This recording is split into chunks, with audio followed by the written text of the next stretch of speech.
جنگ کی دھمکیاں دے رہا ہے وہ، میں یوں کر دوں گا، میں یوں کر دوں گا، جھوٹا الزام ہمارے اوپر ڈال دیا، ثبوت بھی دیے.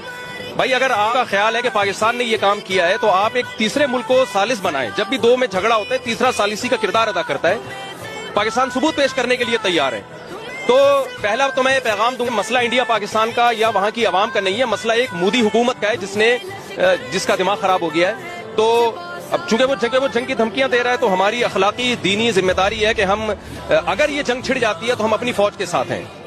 میں کراچی سے سفر کر کے آیا ہوں اور صرف بڑا مقصد ہمارا یہی تھا کہ جو ہے ہم جائیں واگا بارڈر پہ اور وہاں جا کے ہم دنیا کو یہ پیغام دیں کہ ہم سب الحمدللہ اس موقع پہ تمام سیاسی اختلافات بھلا کے اگر جنگ چھڑ جاتی ہے تو ہم فوج کے ساتھ ہیں. اور ہمارے نبی صلی اللہ علیہ وسلم کی یہ تعلیمات ہیں، صحیح حدیث ہے، لا تتمنوا لقاء العدو فاذا لقيتم فاصبروا واعلموا ان الجنة تحت ظلال السيوف.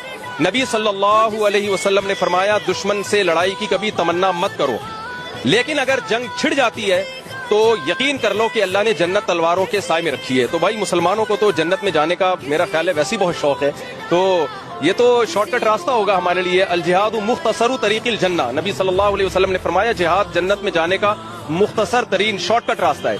تو ہم جنگ کی تمنا نہیں رکھتے، لیکن اگر مودی کو شوق ہے لڑنے کا تو آزما لیں. تو انشاءاللہ ہم پورا ملک ہمارا فوج کے ساتھ ہے اور منہ توڑ جواب دیں گے انشاءاللہ. جزاک اللہ.